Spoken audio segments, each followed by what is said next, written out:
रामपाल दास जी। दोनों हाथ उठाकर सबसे पहले हम सभी जय घोष करेंगे। कल की धाम की, कल की धाम की, श्री राम जन्मभूमि की, श्री कृष्ण जन्मभूमि की, काशी विश्वनाथ की, गंगा मैया की, भारत माता की, संत समाज की, कल की पीठाधीश्वर की।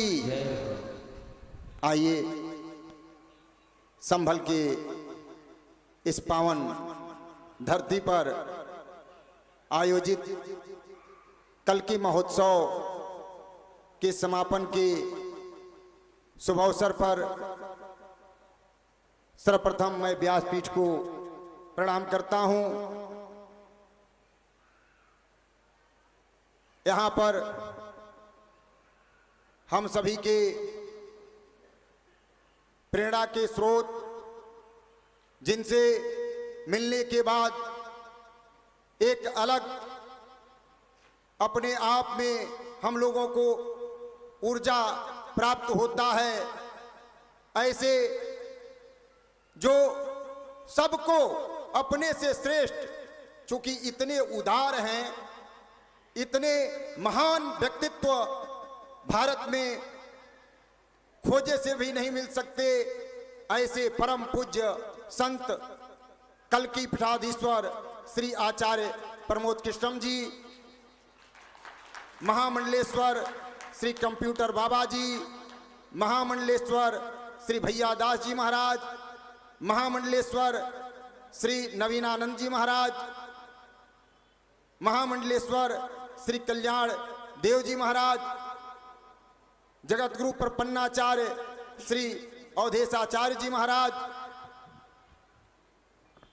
अखिलेश्वर शास्त्री जी, श्री भगवत कथा के कथाकार श्री दुष्यंत कृष्ण शास्त्री जी,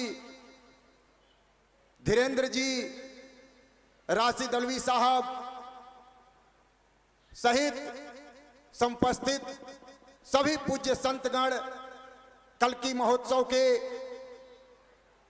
सफल आयोजन में अपना महत्वपूर्ण योगदान देने वाले सभी सेवादार सहयोगी गण,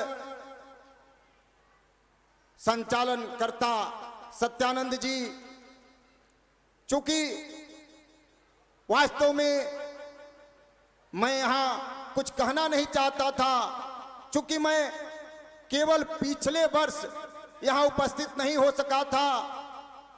जब जानकारी होती है कि संभल में कल की महोत्सव होना है, मैं बताना चाहता हूं, स्वामी जी के फोन का हम लोग इंतजार करते हैं कि स्वामी जी हमको बुलाएंगे, हमको याद करेंगे। हम पहले से तैयार बैठे रहते हैं कि पूज्य महाराज श्री का आशीर्वाद लेने के लिए, पूज्य महाराज श्री का सुनने के लिए, कल की धाम के इस प्रांगण को नमन करने के लिए हमको कल की महोत्सव में पहुंचना है। मैं ये भी बताना चाहता हूं कि मैं भी भारत में तमाम तीर्थों में गया हूं, आया हूं, संतों के बीच जीवन व्यतीत होता रहता है।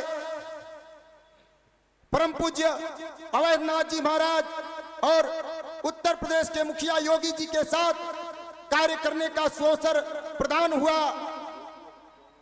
आपको मैं बताना चाहता हूं कि भारत के भूमि पर एक अद्वितीय अलौकिक पुरुष, जो कबीर और शिरडी के साईं बाबा के बाद अगर अवतार के रूप में देखने को मिलता है मुझे, तो लगता है कि कल की भगवान के अवतार के पहले इस कल्की के भूमि पर, संभल के धरती पर आचार्य प्रमोद कृष्णम जी का साक्षात अवतार हो चुका है।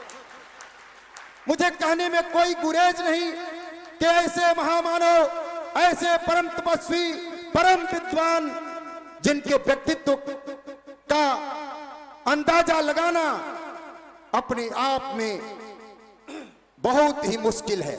बड़े बड़े विद्वान ये आंक नहीं सकते हैं, महसूस नहीं कर सकते हैं इनके विद्वता के बारे में, इनके ज्ञान के बारे में, इनके तपस्या के बारे में। हम लोग सोचते रहते हैं कि कब ये शास्त्रों का, उपनिषदों का, पुराणों का, वेदों का, इतिहास का कब अध्ययन करते हैं। रात जब ये गाना गुनगुना रहे थे, संगीतकार उपस्थित थे, मैंने सुना वो संगीत वाले आपस में चर्चा कर रहे थे कि हम लोगों को रिवाइज करना पड़ता है। स्वामी जी को कब मौका मिलता होगा रिवाइज करने का।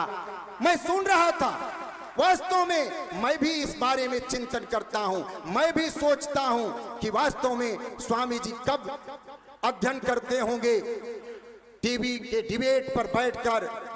और बड़े बड़े विद्वान जो कानून के जानकार, बड़े बड़े राजनीतिक विश्लेषक, उनके प्रश्नों का उत्तर देने में कभी हिचकते नहीं। बड़े बड़े राजनीतिक दल के नेताओं को और टीवी के एंकरों को आप जवाब दे करके उनको हतोत्साहित कर देते हैं और मुस्कुराते रहते हैं, इनके चेहरे पर कभी शिकन भी नहीं पड़ता है। ऐसा महामानव चूंकि कल की भगवान निश्चित रूप से भगवान का अवतार इस संभल के धरती पर होगा, लेकिन उसके पहले आचार्य प्रमोद कृष्ण जी कल की भगवान को प्रकट कराने के लिए इस धरती पर अवतार ले चुके हैं। यह कहने में मुझे गुरेज नहीं, और मैं स्वयं हृदय से स्वीकार करता हूं। मैं यहाँ भाषण देने के लिए नहीं आया हूं, मैं उपदेश करने नहीं आया हूं, ये आपको बताने आया हूं कि ऐसे महामानव के शरण में आप और हम बैठे हैं, हम कितने भाग्यशाली हैं, कितना हमारा बड़ा सौभाग्य है। इसी के साथ मैं अपनी बात को समाप्त करता हूं। जय हिंद, जय भारत।